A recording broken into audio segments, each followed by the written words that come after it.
So do it again and again. अगर किसी जगह पे रोज़ एक ही जगह पे बारिश की बूंद गिरती रहती है ना, तो उस जगह पे भी गड्ढा हो जाता है। तो आपको रोज़ लग के मेहनत करती रहना है। एक दिन एक एक दिन कर करके जब 365 दिन तुम लगे रहोगे, तब जाके कहीं बड़ा रिजल्ट आएगा। तो बस तुमको ये नहीं ध्यान रखना है कि तुम्हें एक दिन में ही 14-15 घंटे पढ़ लेना है, बट रोज़ पढ़ो 7-8 घंटे। जब रोज़ का वो एडअप होता जाएगा ना, तब जाके एक दिन तुम्हारा सिलेक्शन होगा। सो कंसिस्टेंसी इज़ वेरी इंपॉर्टेंट। कोई भी चीज़ डिफ़िकल्ट नहीं होती है, बट जिस भी चीज़ को आप लगातार करने लग जाते हो, वो चीज़ आपके लिए आसान हो जाती है। कोई बड़ी से बड़ी चीज़, बड़ा से बड़ा प्रॉब्लम भी अगर आप उसको रोज़ सॉल्व करने की कोशिश करें, आपसे आज नहीं होगा, कल नहीं होगा, परसों नहीं होगा, लेकिन उसके अगले दिन हो ही जाएगा। ठीक है, with this I am Preeti Singh, MBBS third year student. Here I am teaching the concept of biology for NEET. So let's get into this. In the last class हमने modification of simple cuboidal epithelial discuss नहीं किया था। होता क्या है कि कहीं कहीं पर जो सिंपल क्यूबॉइडल एपिथेलियल टिश्यू होती है वो खुद को मॉडिफाई कर लेती है।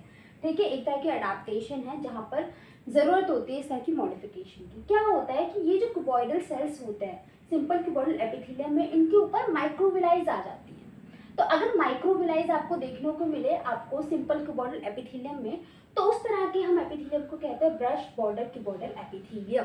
ब्रश बॉर्डर वर्ड हम किसके लिए यूज कर रहे हैं? माइक्रोविलाई के लिए, क्योंकि ब्रश की तरह दिखता है, फिंगर लाइक प्रोजेक्शन है ना। दूसरा क्या है? Ciliated cuboidal epithelium. सेम, अगर क्यूबॉइडल एपिथेलियम के ऊपर आपके सीलियाज अपीयर हो जाए तो हम उसको बोलेंगे सिलिएटेड क्यूबॉइडल एपिथेलियम। फाइन। इसके एग्जांपल्स बहुत इंपॉर्टेंट है। जो आपका ब्रश बॉर्डर क्यूबॉइडल एपिथेलियम है वो पीसीटी में मिलता है, which is proximal convoluted tubule.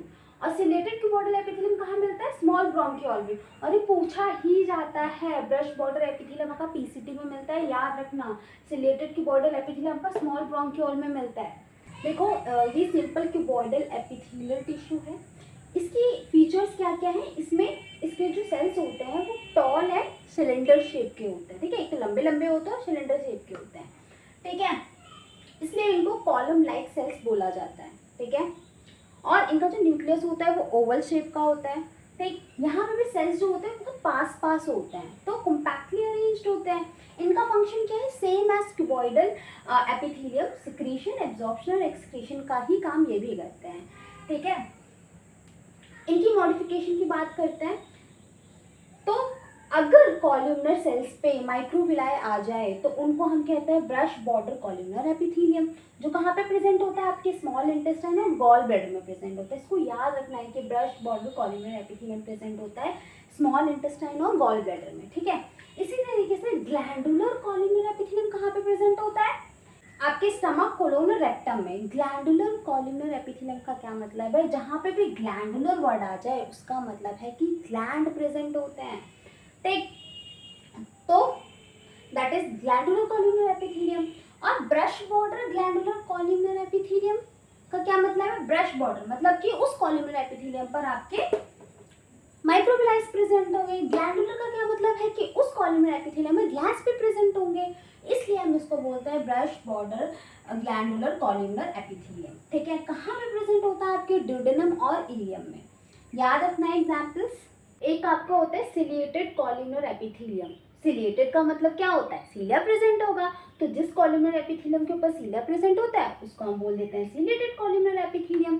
कहाँ पे प्रेजेंट होता है ये याद रखना है। फैलोपियन ट्यूब में आपका सिलिएटेड कॉलमनर एपिथेलियम मिलता है, और ये पूछा जाता है, कई बार ये क्वेश्चन पूछा गया है। ठीक है, उसके बाद अब हमारा चौथे टाइप की एपिथेलियम आती है जो कि है सूडो स्ट्रैटिफाई एपिथेलियम। ओके, ठीक है, pseudo stratify simple epithelium. Okay, तो सूडो स्ट्रैटिफाइड में क्या होता है? अगर ये सिंपल है तो single layer of cell present होंगी, तो सिंगल लेयर ऑफ सेल है।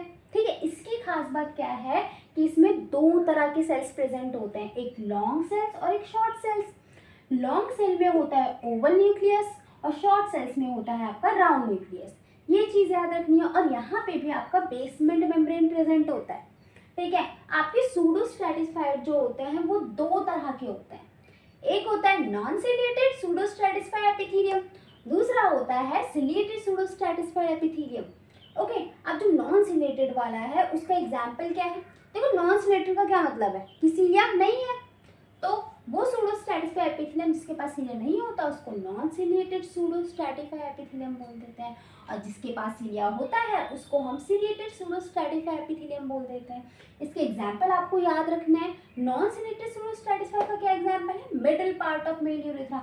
मेल यूरेथ्रा में 3 पार्ट्स होते हैं, उसका जो मिडिल वाला पार्ट होता है उसमें आपका नॉन सीलिएटेड सूडो स्ट्रैटिफाई एपिथेलियम मिलता है, ठीक है। और सीलिएटेड सूडो स्ट्रैटिफाई एपिथेलियम कहाँ पे मिलता है? ट्रेकिया और ब्रोंकाई में, ठीक है। ये याद रखना, ये ट्रैकिया वाला क्वेश्चन नीट में पूछा गया है, ठीक है, कि ट्रैकिया में कौन किस तरह की एपिथेलियम मिलती है, तो वो आपका सीलिएटेड सूडो स्ट्रैटिफाई एपिथेलियम मिलती है।